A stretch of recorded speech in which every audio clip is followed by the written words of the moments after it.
Welcome to the Grounds for Discussion podcast. I'm your host, Patty Dusing, and I'm located at Streetside Studio 7. We're coming to you from Deja Blue House of Coffee in Alexandria, Minnesota. If you haven't been to Alexandria, Minnesota, make sure you stop by Deja Blue House of Coffee if you're ever in the area. So tonight we're going to go over some questions that our viewers and our customers have sent in or asked me in person when they've come into the shop. And behind the scenes, I've got my husband, Sean, who'll be reading these questions to me. All right, Sean, let's get going. Okay, I have no way to gauge if these are going to be difficult questions or easy questions, but starting out with the first one, why did you start a podcast? That's a good question. So it's never just one thing. It's not one thing that why I started a podcast. I think the easiest and quickest answer is I believe I was called to do it only because I had that inclination like, I'd like to start a podcast. I had no idea what it meant, what it entailed, but I did try. 8 years ago, I bought a microphone. It didn't come out of the box until today, and this is it. I ordered that off of Amazon, and I think it was like $10 maybe. And then I bought an iPad and then a lightning jack to get the microphone to fit the iPad. That was 8 years ago. It's been rolling around, stirring around in my soul for about 8 years to get a podcast going. So beyond that, I find people, their stories, people's resilience fascinating. When I worked as a nurse, I met so many people going through so many medical issues, and was always intrigued by how they could get through such traumatic events, such as a cancer diagnosis, a death in the family. And being in that position, I thought that these stories were shared with me because it was such an intimate environment, and very quickly a rapport needed to be established with your patient. Now, transition from nursing into the coffee shop, and I found a lot of the same things. I meet people every single day from all walks of life, really from all over the country, especially in the tourist season, and folks are still willing to open up and share stories. They've shared stories of addiction, of death in the family, and as time went on, and I've been here now at the shop full-time 3 years, that calling for me to start this podcast just got stronger and stronger to get it going. Combine that with the location that we are here in downtown Alexandria and all of the businesses that are near me, and I've developed relationships with these different business owners.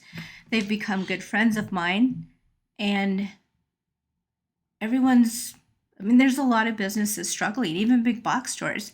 I think we all heard recently that there's another craft store that's closing almost all of its stores.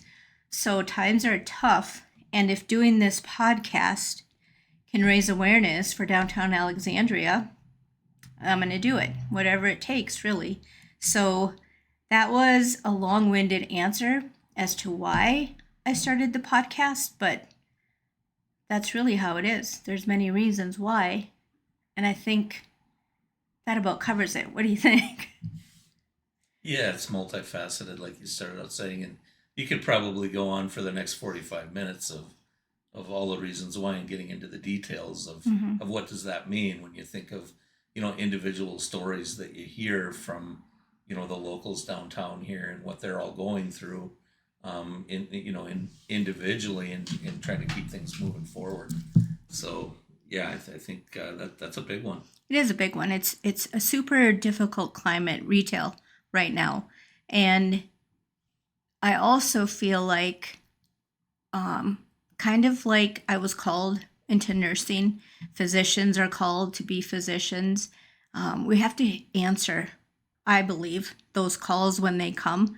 And I know where they come from, and that's the creator of the universe. And that doesn't mean I know what I'm doing, because I don't. That doesn't mean I'm getting it right, because I'm probably not. But I've had this, as I said, rolling around in my soul for the last 8 years. And once we decided to act on it, we went full steam ahead, deciding to do an episode every week during our first season. Now, the other thing, my other perspective is that in doing so, I can provide, because I have the space, the business. I've been blessed with individuals around me that know what they're doing in terms of IT. And I know you guys have heard me mention Thomas before. He's so helpful. Without him, I couldn't be here. And so when all of these pieces align, you got to go. You better do it. And not only having the space, the platform, the desire, and being able to meet people in the way that I do here at the shop, I'm given a unique opportunity to be a platform, to be a voice, to allow others to share their stories. And in doing so, hopefully, those around me, those closest to me, are also inspired, motivated to maybe do something of their own. So it's always about recognizing opportunity, providing opportunity, acting on opportunity. Okay. Yeah, that's great. Next question. Number 2. Why or how did you decide to call it Grounds for Discussion? So knowing that the biggest and the strongest facet of our business is coffee, we're a multifaceted business. Most of you probably know that. We're a boutique, coffee shop, bookstore, and now a podcast studio. I wanted to incorporate coffee for sure. And so Grounds for Discussion, of course, brings in the coffee. It brings in the location and ties all, I was hoping it would tie all of that together. I feel like, well, I don't feel like, our business is Sean and I together 100%, 100%. There's a little bit of that feminine aspect and the male aspect that we bring together. So when I designed the logo, I wanted to have it be a representation of the both of us. So that's how I came up with it. So the third question, where do you find people to interview?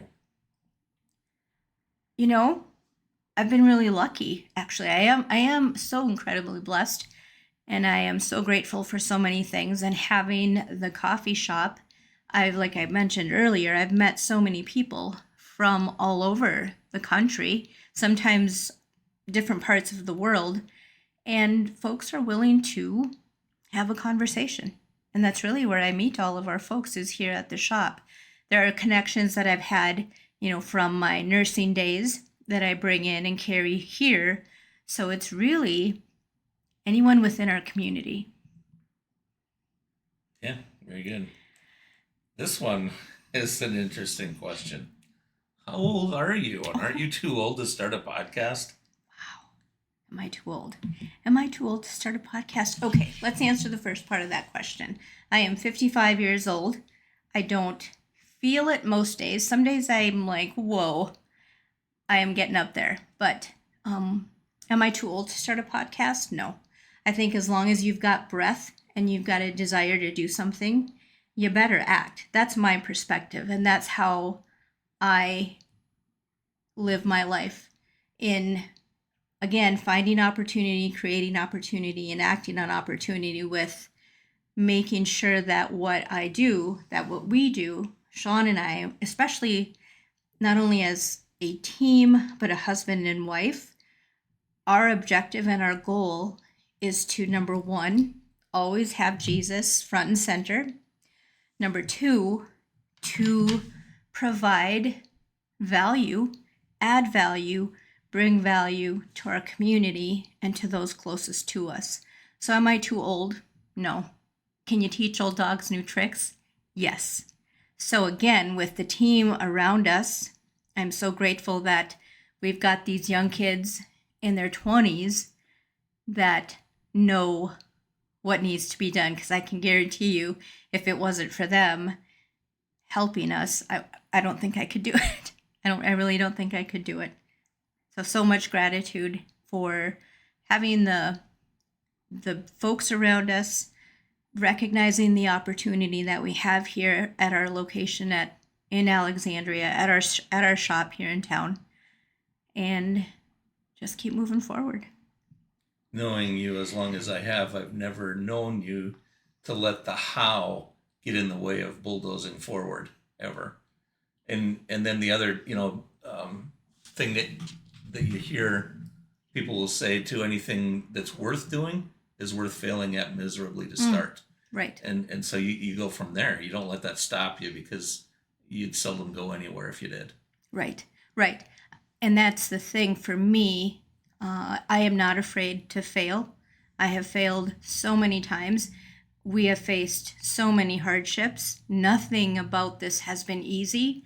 There are so many obstacles that we've overcome. And if you don't, I don't want to say that I'm going to do it and then not do it. So if we're going to do it, as you said, we bulldoze our way through it and find a way. And it's not us. I truly give all the glory to God in anything that we've ever done. Nothing in this life is not of consequence. Every breath has consequence, and every breath has Jesus right there intertwined. So everything is back to God. Yeah. Next question. How many businesses do you have? Seems like more than one. Interesting. I guess I wouldn't have thought about that perception. We have our business, but we have different offshoots or different streams, if you will, different facets of it there. That's a better way to look at it. So when we started our business about 10 years ago, it was my personality at the time said, I don't want a brick and mortar. I initially started this whole thing for, surprise, my niece Angelica. She was 12 years old. She's now 24. She wanted to try modeling. Again, providing opportunity if you're able to, if you're driven to, if you're motivated to. I provided opportunity for her. And as that's moving and growing, Sean is roasting coffee. And right out of the gate, we talked about bringing the two together. So fast forward, so many things have happened, and we're now at 612 Broadway in Alexandria. We've grown the coffee, still under one business, grown the coffee, have grown the boutique. Angelica's growing her books under our umbrella. And now we've incorporated, have I missed anything? Incorporated the podcast studio and the podcast. And we've also added, still under the same umbrella, a mobile coffee unit. We have a mobile boutique that we'll be bringing out this spring. And Angelica also will have her mobile bookstore. And it's just a way to continue to grow, because if you're not moving, if you're not shifting, if you're not shuffling, I feel like there's too many things against us that we would close up shop if we didn't keep hustling and keep trying to figure out a way to reach our local community and raise awareness and draw attention not only to us, but to downtown Alexandria. We have so many great businesses, so many great business owners, my friends, my colleagues, and what I want more than anything is to see downtown Alexandria thrive. So I am here. We're in downtown with a business, so we are vested.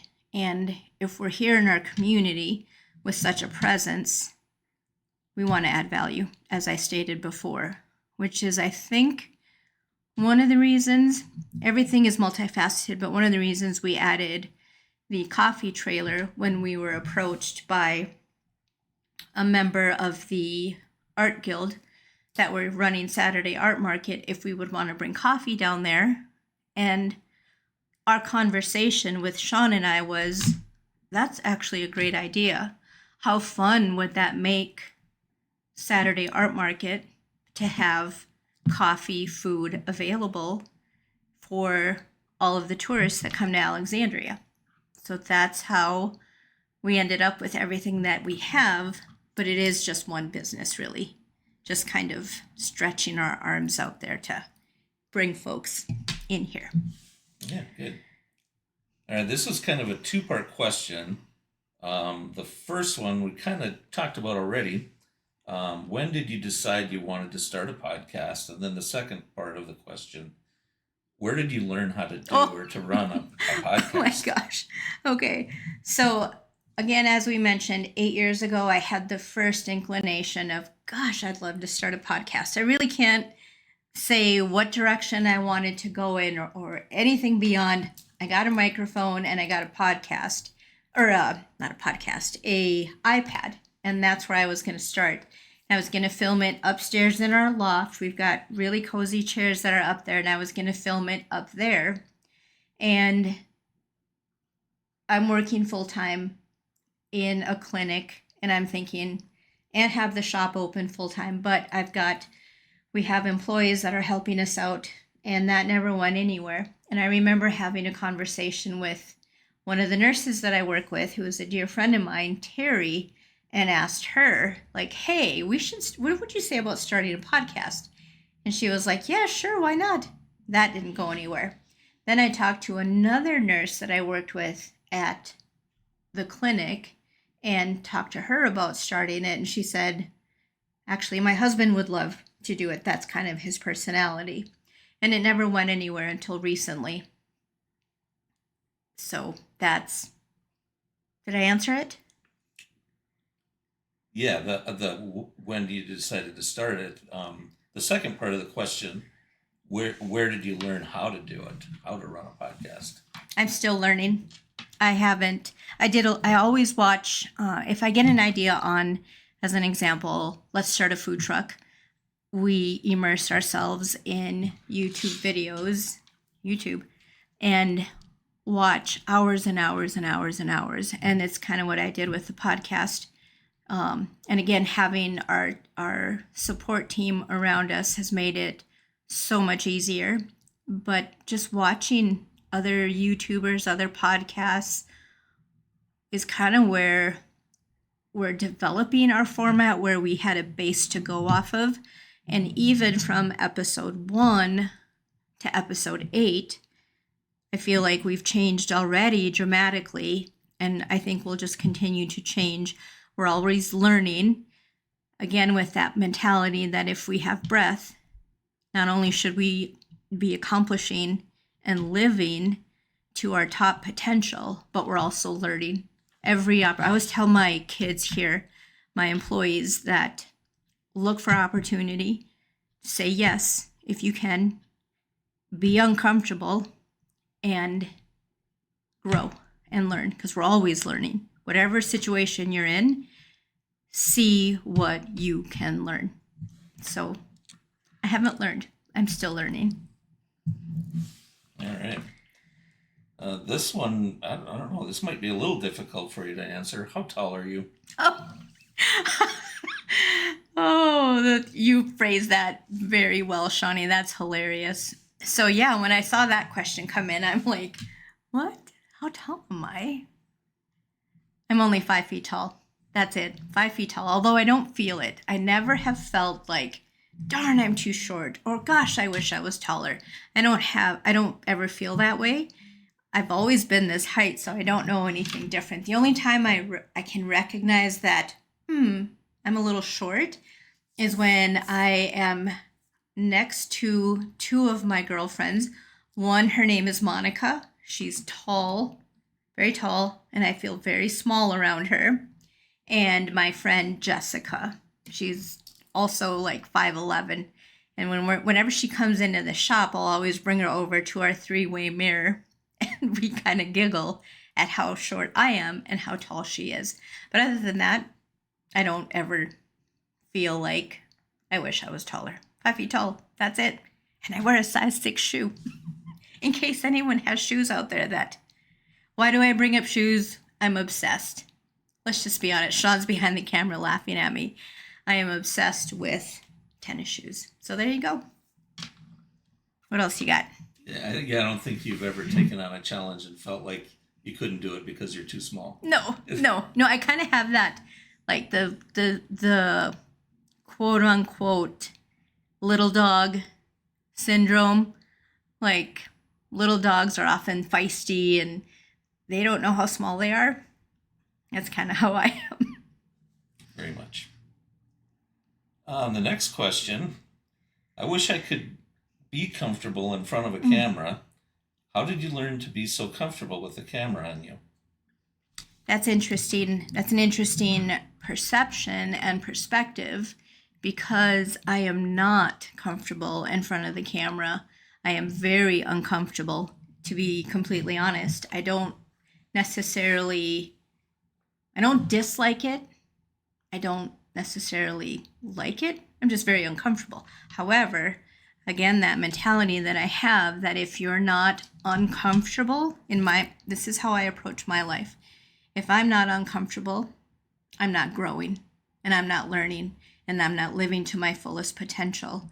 I am the absolute most uncomfortable and feel kind of flatlined when I am comfortable.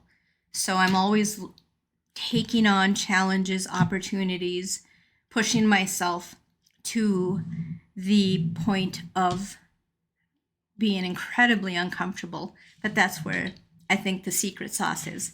That's where you grow. That's where you learn. That's where you learn what you're capable of, how far you can stretch yourself. And I might even get a bit of a kick out of that, maybe. I don't know. But that's it. I'm not comfortable. But I like being uncomfortable, because you grow in that space. Yeah, that's great. This question, what is your podcast about? A certain topic? It's not about a certain topic. It is about the individual in my chair. In the chair that, you know what I mean, sitting right next to me. It's about them. It's about their journey. It's about their experience, what they find important to themselves. You know, I've had an individual who is a photographer. I've had an individual who has a essential oils business, and that's important to them, and it should matter to the rest of us. I've had a gal that owns a business just down on Broadway here. 6th and Broadway actually is the name of the boutique, and it's about her. It's about any individual that is willing to sit in my chair and clumsily work through a podcast with me, because their story has value, it has meaning, and it means something to them. And they're in our community, they're embedded here with us, and maybe, just maybe, there's something we can learn from them. So that is what my podcast is about. Next question. How many more do we have? This is actually the last one that I have. Okay. If you could interview anyone, who would it be, and what would you ask them? Wow. Who would it be? Okay. Right away, I'm going to say my top person I would love to sit with is Jesus. And I don't even know that I would ask him anything right away, as I'm pretty sure I'd be in awe sitting with him. But I think the first thing I would say is thank you. Thank you for your grace, your forgiveness, your love, your capacity to endure us humans. I don't even know how. So that would be the first person. And then, gosh, I would like to interview my childhood, middle school, high school bully, actually. Yeah, my bully, because I was bullied quite a bit as a kid. My brothers were, my sister was. We were targeted for being Hispanic. There was a lot of racial slurs thrown our way. We were often physically attacked. That went on from the time I started riding the school bus, which I was probably 7, up until I left my hometown and moved to Alabama. So I've often reflected on these individuals that were our bullies and wonder where they are in life. I wonder if they're still with that same perspective, and I hope not. I wonder what made them do the things that they did. I think I was a 9th grader, I believe, and I was jumped by 8 girls in a public parking lot near our high school, and some of the words that were being thrown out were pretty negative and nasty. I remember some of those girls, and I just hope they've evolved from that. And I would like to sit down and question what was going on. This is my belief. Something had to have been going on at home. I don't think kids are nasty, innately nasty. I hope not. So I would like to ask what was going on at home that you were driven to not only physically hurt someone, but verbally hurt someone. And where are you now? Do you ever think about that? Do you ever think that maybe you hurt someone? So that's who I would like to interview. What do you think? Yeah, interesting. I don't think anyone would want to sit in this chair, though, any of the kids that I went to school with. Not all were that way. Certainly not all were that way. And, quite frankly, in having endured that kind of racism and bullying, I wouldn't say, how can I say this? Because of that, my personality, and I'm very grateful that I was given the personality that I have, is I wasn't going to and didn't let it bring me down. If anything, it motivated me to do everything I could to be quote unquote successful. And that successful target is constantly moving for me. For us, I think that's why we never okay, now we're done. Now we have a coffee shop. Now we have this, because the target is always moving. And I know that part of what made me who I am was the bullying that we endured as kids. And the first time I saw it, I was 7 years old. So that makes an impact. So I'm very grateful that God's grace allowed me to have the personality that I have, that I wasn't going to let it stick with me. So I'm going to ask you this. Is there anyone you would want to interview? Me? Yeah. Oh, I hadn't considered it.